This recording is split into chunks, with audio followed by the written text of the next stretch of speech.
podemos ou não podemos cultuar pessoas e imagens? Aqui, para a gente entender isso, nós precisamos entender logo desde o início o que é um ícone e o que é um ídolo. Todos os dois são imagens, mas são duas coisas completamente diferentes. Ou seja, um ídolo é uma criatura que eu pego e coloco no lugar de Deus. Então isso é um ídolo. É uma imagem onde que eu tirei o Deus verdadeiro de lado e coloquei um Deus falso no seu lugar. Isso evidentemente é proibido pelo primeiro mandamento. Somente Deus é Deus. Somente Deus é Deus, e é por isso que no primeiro mandamento se proíbe fazer imagens. Ou seja, imagens que sejam ídolo. Veja que essa palavra eidolon, em grego, quer dizer exatamente isso. Imagem. Só que existe uma outra palavra grega para dizer também imagem, que é o ícone. Eikon. Que é uma coisa diferente. Ou seja, o ícone é quando eu pego aquela criatura que foi uma pintura feita por mão humana, uma estátua feita por mão humana, mas eu uso aquela realidade não como um Deus no lugar de Deus, mas como uma janela. Uma verdadeira janela que me abre para Deus e que me leva a Deus.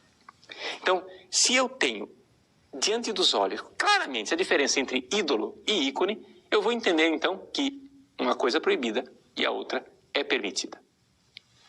Os protestantes radicalizam as coisas dizendo assim: mas então vamos cortar o mal pela raiz e vamos parar de fazer qualquer tipo de imagem.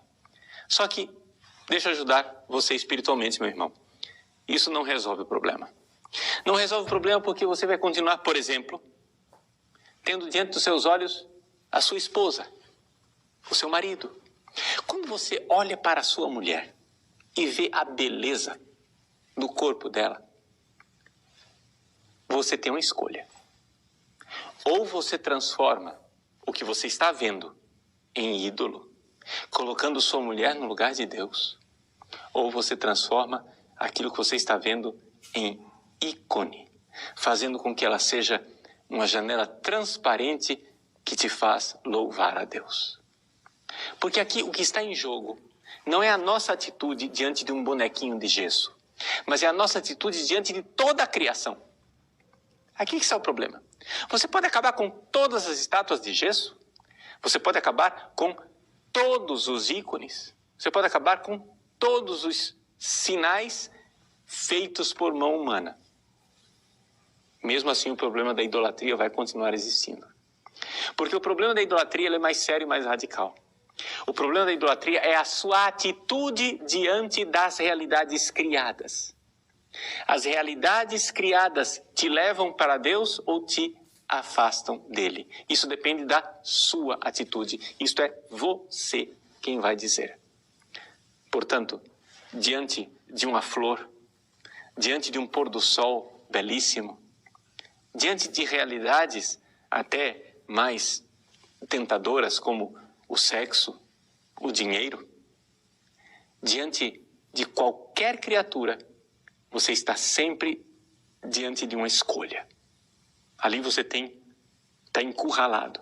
Você tem que escolher. Você tem um bívio, uma encruzilhada.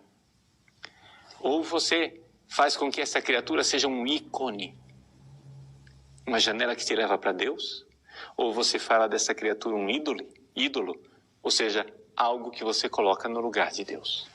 Então é muito fácil a gente acabar com os bonecos de gesso. O difícil é acabar com a idolatria no nosso coração. Levando isso em consideração, o que é que nós podemos dizer com relação ao culto dos santos e ao culto das imagens? Primeiro, o culto dos santos. É evidente que eu posso cultuá-los, não é? Nós temos, por exemplo, o exemplo bíblico extraordinário da Virgem Santíssima no Evangelho de São Lucas. No seu canto do Magnificat, Maria diz: todas as gerações me chamarão de bem-aventurados. Bem-aventurada. E o próprio Jesus, várias vezes, refere-se a pessoas como bem-aventuradas, felizes. Ele está louvando essas pessoas. Ele está dizendo concretamente, veja, é isso mesmo. E o que ele está fazendo? Está dizendo, veja a ação de Deus nestas criaturas. Criaturas que Deus está usando, onde Deus está agindo. Estes são os santos. Quando nós católicos veneramos um santo, nós estamos dizendo o seguinte, vejam como Deus é grandioso, usando seres humanos. Deus é capaz de usar a frágil criatura humana para realizar a sua obra. Agora, quando eu tenho uma imagem, quando eu tenho um ícone produzido por uma humana que me recorda esta criatura, aqui eu tenho a mesma coisa de uma bela paisagem que eu fotografei. Se você vai, passeia na natureza bonita, nós aqui em Cuiabá, por exemplo, podemos passear na Chapada dos Guimarães, a gente vê a beleza da criação, acha aquilo lindo, você pode ter uma atitude pagã e começar a venerar aquilo como Deus, né? As forças cósmicas, o Deus que está ali na natureza, etc, etc. Isso será paganismo, idolatria. Ou você pode ver a beleza daquela natureza e louvar a Deus. Isso então é um ícone.